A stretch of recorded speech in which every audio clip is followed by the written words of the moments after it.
corpo morre, o homem morre, todas essas faculdades humanas seguem com a alma. E isso não se perde no todo, isso tem individualidade, tem personalidade. É isso que é importante a gente entender, né? E quando os espíritos se comunicam, fica fácil de constatar isso. Essa é a grande questão. Como os filósofos anteriores não tinham o recurso da mediunidade e não fizeram um trabalho abrangente de investigação dos espíritos como fez, eles não puderam ter contato com os espíritos e perceber que cada um tinha uma personalidade, uma individualidade, que cada um mantinha a sua individualidade, né? Porque você tem contato com a pessoa aqui em vida. Depois que ela morre, o espírito se comunica, você consegue constatar ali evidências da identidade do espírito. Então, isso é a demonstração de que a alma ela mantém a unidade e a individualidade dela mesma, né? Então, isso Kardec conseguiu constatar com a investigação dos fenômenos, com o contato com os inúmeros espíritos, enfim, como a gente sabe, né? Então, ele se preocupava muito em mostrar isso, que o espírito não era uma coisa que se perdia no todo, que se perdia aí no espaço, né?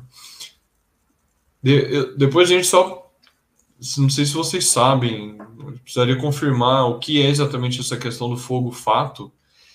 Até onde eu sei, envolve uma questão de lendas, de mitos, coisas que apareciam como se fosse uma luz que aparecia no cemitério, né? Algo assim, nos túmulos. Eu não me lembro exatamente o que é, mas depois, se vocês souberem, comentem, senão a gente pesquisa para trazer para o pessoal o que é exatamente. Mas eu acho que, pelo que eu me lembro, tinha relação com isso.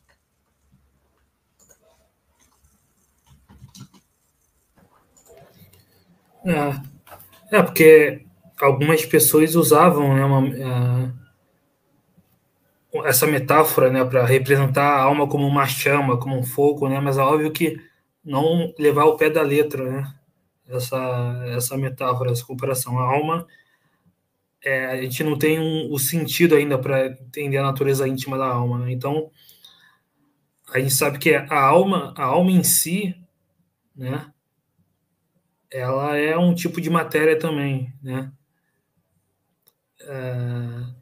Quer dizer, ela não é o nada, né? Ela não é uma pura ideia, uma abstração, ela é alguma coisa. Por isso Kardec chama de matéria quintessenciada, né? Mas a gente fala que é imaterial no sentido de ser diferente de tudo que a gente conhece por matéria, né? E está envolto no perispírito sempre, né? E o perispírito é um tipo de matéria mais sutil, né? Que tem algumas características da matéria tangível, mas é mais sutil. Então, e que tem a aparência humana, né? Então, não são seres vagos, como diz aí, indefinidos. É um ser definido, né? E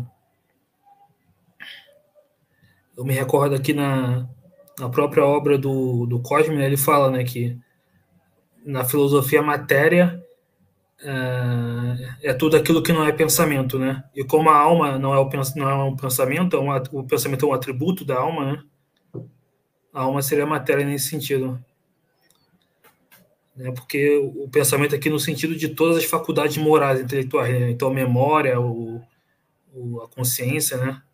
Diferente do movimento espírita brasileiro que coloca a memória no perispírito, a memória tá na alma, né, em si. O perispírito muda o tempo todo como matéria e se eu tivesse memória no perispírito ele perderia, né, viria retrogradação, enfim. Mas então, diferente de como imaginavam alguns filósofos, a alma é alguma coisa, né? Não é o puro nada, né? Tem uma presença espacial, temporal, enfim. E o perispírito ele vem resolver esse problema, né, que o Michel tinha falado, do problema mente-corpo, né?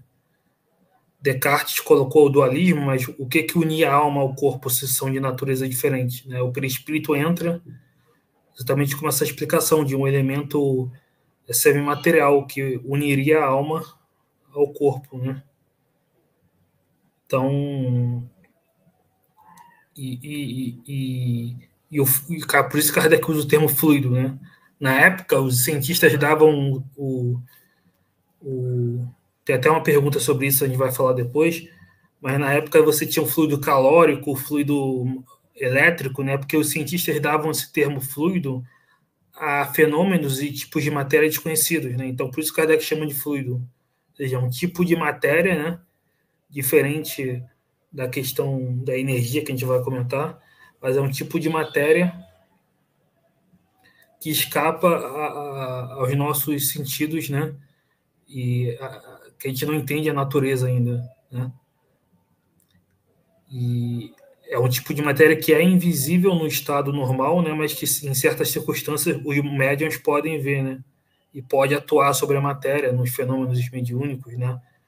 Com a união com o fluido vital do médium. Então,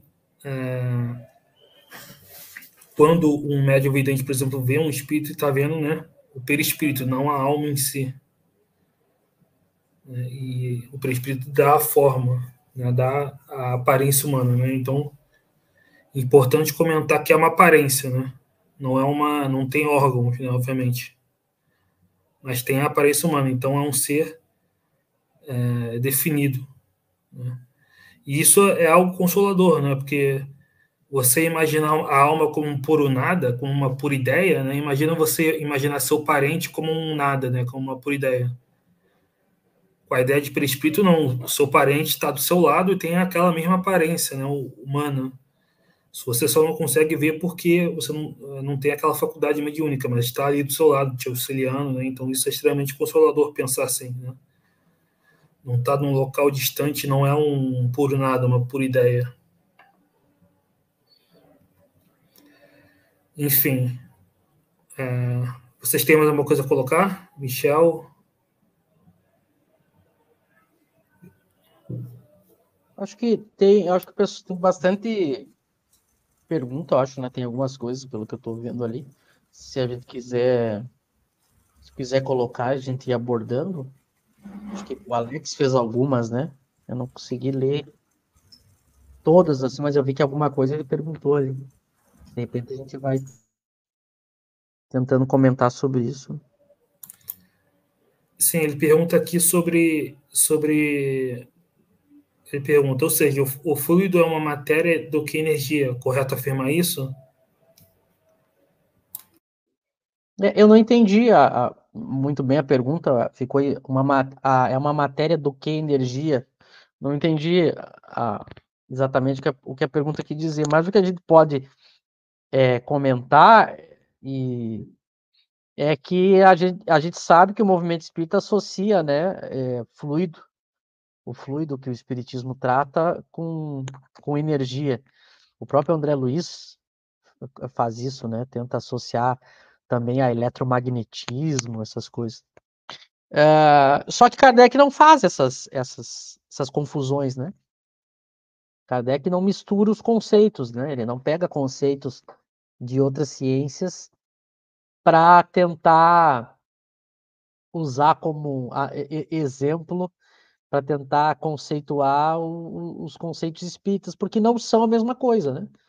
A energia, ela é uma propriedade da matéria, pode ser inclusive calculada, o perispírito ou o fluido universal, não é uma propriedade da matéria dessa que as ciências estudam, né?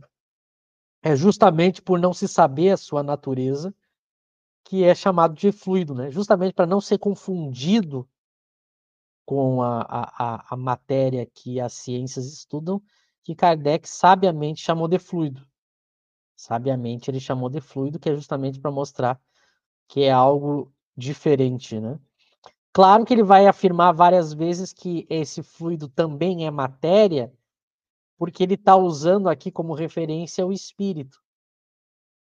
Então, quando eu comparo o ser espiritual em si com o fluido é matéria, né? Agora, quando eu comparo o fluido com a matéria grosseira nossa, eu posso chamar de semimatéria, percebe? Tudo depende da referência que eu estou usando. Mas o que ele deixa muito claro é que o ser, a inteligência em si, o princípio inteligente,